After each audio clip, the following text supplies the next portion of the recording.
अस्सलामुअलैकुम, कैसे हैं आप लोग। उम्मीद है आप लोग सब खैरियत से होंगे। मेरा नाम है वासिफ़ अली और टेक टीचर चैनल में आप लोगों के लिए एक बार फिर से खुशामदीद कहता हूं। और ये जो लेक्चर है ये 5वां लेक्चर है फॉरेक्स के हवाले से।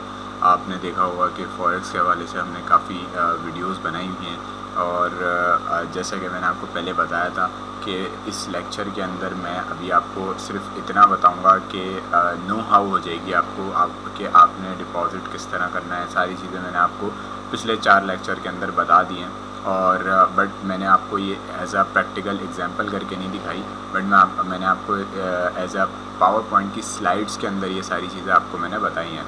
तो हमारी जैसे ही स्लाइड ये कंप्लीट होती हैं उसके बाद फिर इंशाल्लाह मैं आपको ये सब कुछ प्रैक्टिकल करके भी दिखाऊंगा और कौन कौन से सॉफ्टवेयर्स आपने इंस्टॉल करने हैं और क्या क्या करने हैं, किस तरह से डिपॉज़िट करना है, किस तरह से विड्रॉल लेना है, हर चीज़ आपको इंशाल्लाह मैं करके दिखाऊंगा इसी हमारी जो सीरीज़ चल रही है फॉरेक्स ट्रेडिंग के हवाले से। तो आज हम अपनी वहीं से सीरीज़ को कंटिन्यू करते हैं जो हमने लास्ट 4th अपने लेक्चर में कंटिन्यू किया था। तो हम जो है हमारे पास लास्ट चलते हैं हम पावर पॉइंट की स्लाइड पे। जो हमने लास्ट स्लाइड थी वो हमारी सपोर्ट एंड रेजिस्टेंस के हवाले से थी और सपोर्ट एंड रेजिस्टेंस के बाद जो है सपोर्ट एंड रेजिस्टेंस के बाद हमारी जो 33 वाली जो स्लाइड है उसको मैं ज़रा ये जूम कर लेता हूँ। ओके, तो जस्ट मुझे ज़रा वहाँ तक पहुँचना पड़ेगा I guess. Okay, support and resistance, strong resistance, support and resistance ये लास्ट थी हमारी। इसके बाद आइडेंटिफाइंग स्ट्रॉन्ग और वीक सपोर्ट एंड रेजिस्टेंस। हम कैसे आइडेंटिफाई करें कि मतलब कि कौन सी सपोर्ट स्ट्रॉन्ग है और कौन सी सपोर्ट वीक है, ठीक है। कौन सी स्ट्रॉन्ग सपोर्ट है या कौन सी वीक सपोर्ट है मैं आपको बताता हूँ, ठीक है। अच्छा, ये देखें ज़रा कि दो यहाँ पे आपने देखा होगा 3 तरीके के, 1 2 3 ये रेजिस्टेंसेस हैं, ठीक है। सपोर्ट एंड रेजिस्टेंसेस, ठीक है। ये रेजिस्टेंसेस है, जो ऊपर की तरफ होता है वो रेजिस्टेंस होता है, जो नीचे की तरफ होता है वो सपोर्ट होती है, ठीक है। तो यहाँ मैं आपको ये बता सकता हूँ कि ये वाली और एक ये वाली, ये दो एक स्ट्रॉन्ग सपोर्ट है, ठीक है। क्योंकि इसके बाद से लेके इस रेजिस्टेंस के बाद से लेके यहाँ तक आने में इसको बहुत टाइम लगा, ठीक है। और जैसे ही इसने यहाँ की रेजिस्टेंस छुई ये एकदम नीचे गिरी है, ठीक है। और फिर से जब नेक्स्ट रेजिस्टेंस यहाँ पे आई इसकी, फिर से ये जो है वो उसको छू के नीचे चला गया। तो ये जो है सपोर्ट और रेजिस्टेंस कहलाती है। और जो रेजिस्टेंस होता है वो आपका जो है ऊपर की तरफ होता है और जो सपोर्ट होती है वो जैसे कि ये देख लें, ये एक स्ट्रॉन्ग सपोर्ट है, ये थोड़ी सी वीक सपोर्ट है, थोड़ी सी वीक सपोर्ट है, थोड़ी सी वीक, बट ये स्ट्रॉन्ग सपोर्ट कहलाएगी, ठीक है। और ये स्ट्रॉन्ग रेजिस्टेंस और फिर ये 2 स्ट्रॉन्ग रेजिस्टेंस यहाँ पे बन रहे हैं, ठीक है। ओके, तो ये आपने देखा। इसके बाद फिर नेक्स्ट स्लाइड के ऊपर हम चलते हैं। ओके, आइडेंटिफाइंग, कैसे ही हम आइडेंटिफाई करें इसके बारे में थोड़ा सा पढ़ लेते हैं। First of it is to get a deep sense of security as one of the confluences or reasons prior to us making an entry, ठीक है। मतलब अब हम एंट्री लें तो ये कैसे एंट्री लें, हमें पता चलना चाहिए कि हम कौन सी एंट्री लें। मतलब हमें बाय करना है या हमें सेल की एंट्री लेनी है, दोनों में से कौन सी एंट्री लेनी है हमें ये चीज़ देखनी पड़ेगी। कैसे देखेंगे, सपोर्ट एंड रेजिस्टेंस को देखते हुए हमें ये जज करना होता है कि अगली मूव क्या होगी। मतलब जो मार्केट है, मार्केट की अगली मूव अप जाएगी या मार्केट की अगली मूव डाउन जाएगी, हमें नहीं पता। बट हम ये जज करते हैं स्ट्रॉन्ग सपोर्ट को देख के, स्ट्रॉन्ग रेजिस्टेंस को देख के हम ये सपोज कर रहे होते हैं कि हमें कहाँ की ट्रेड लेनी है, अप की लेनी है, डाउन की लेनी है। If you want to join a car, ये जस्ट एन एग्जांपल दी हुई है मेरे ख्याल में। Join a car racing competition, would you rather get a strong and good car or a broken down scrappy car. Obviously जब आप एक सपोज करें कि अगर आप जो है एक गाड़ी में है, एक रेस आपने ज्वाइन करी है, तो इसमें आपने क्या करना है, मतलब आपने एक बेहतरीन गाड़ी लेनी है या आपने एक बेकार सी गाड़ी लेनी है, ठीक है। तो ऑब्वियसली ये तो ऑब्वियस आपका होगा कि यार मुझे एक सुपर गाड़ी चाहिए जो कि मुझे ये रेस जीता है, ऐसा ही है। तो आगे बढ़ते हैं। You would definitely choose the strong one, right, obviously. This is so that we can get a good sense of security to enter and win. इसी की वजह से हमें लगता है कि हाँ यार, हमने जो है वो अच्छी गाड़ी चूज़ करी है, तो हम जो है वो ये रेस जीत जाएंगे। तो the same concept applies to the market. Exactly, मतलब यही चीज़ जो है वो मार्केट पे भी अप्लाई होती है। क्योंकि उसकी वजह क्या है? उसकी वजह ये है कि आपकी स्ट्रॉन्ग नॉलेज होनी चाहिए चार्ट्स के ऊपर, और सपोर्ट एंड रेजिस्टेंस आपको मालूम होना चाहिए कि स्ट्रॉन्ग क्या क्या आपके लिए बेहतरीन होगा।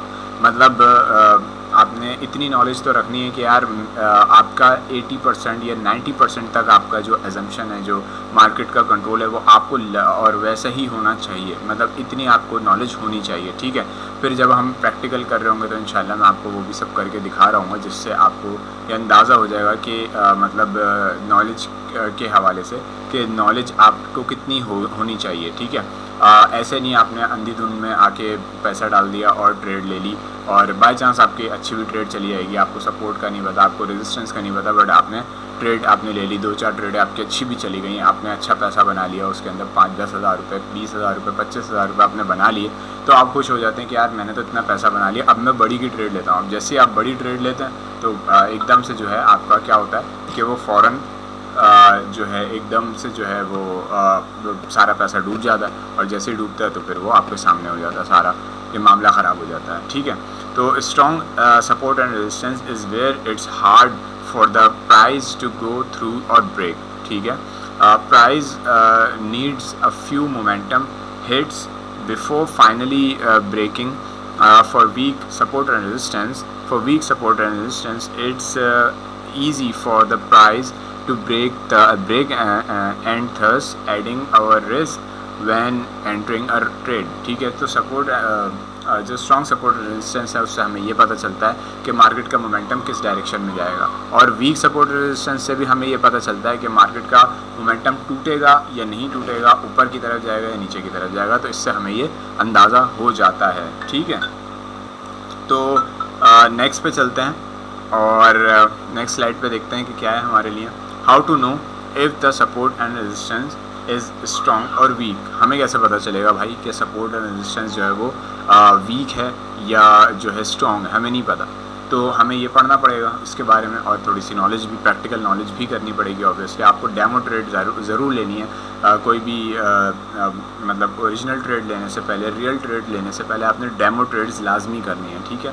तो to identify whether the support and resistance is strong और वीक इज ईजी। हमें बहुत आसान है ये करना। कैसे? If there are lots of retest rejections in the support and resistance zone, that means the support and resistance we have is strong, ठीक है, is strong as it marks that the price will have a hard time going through our support and resistance zone। हमें एक zone create करना होता है जिसमें हम ये बताते हैं कि हमारा ये एक जोन है।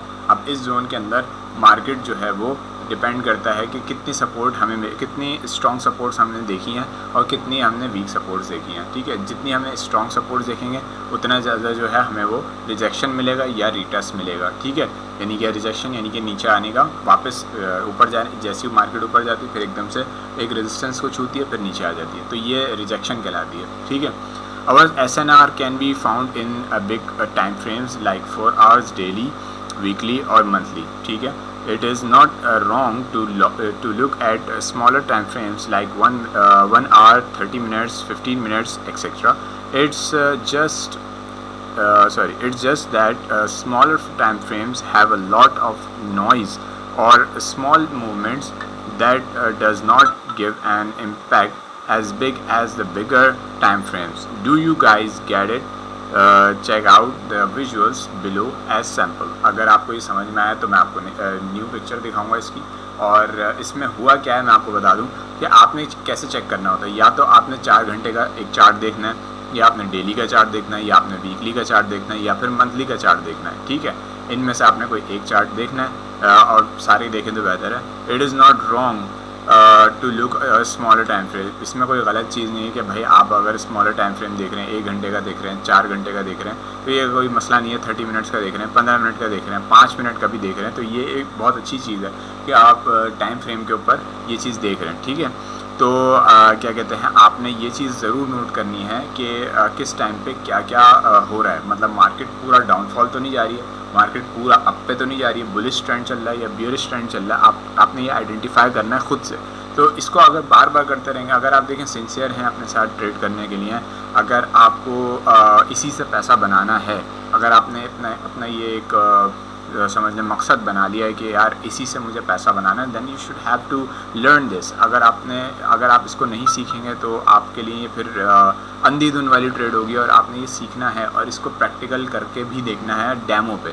फर्स्ट मैं आपको डेमो ट्रेड्स ले के दिखाऊंगा इंशाल्लाह, और जब डेमो ट्रेड्स आपकी अच्छी हो जाएंगी तो इंशाल्लाह फिर हम आगे फर्दर मूव करेंगे। तो उम्मीद करता हूँ कि आपको ये पसंद आया होगा लेक्चर, और इस लेक्चर में अगर कोई मुझसे कोई गलती हो गई तो मुझे जो है वो ज़रूर बताइएगा। और अगर आपको इससे कुछ सीखने को मिला तो जो है बस लाइक का बटन ज़रूर दबा दीजिएगा, और सब्सक्राइब हमारे चैनल को कर लीजिएगा। मिलता हूँ मैं आपसे किसी और नेक्स्ट वीडियो में, तब तक के लिए अपना ख्याल रखिएगा। अल्लाह हाफ़िज़।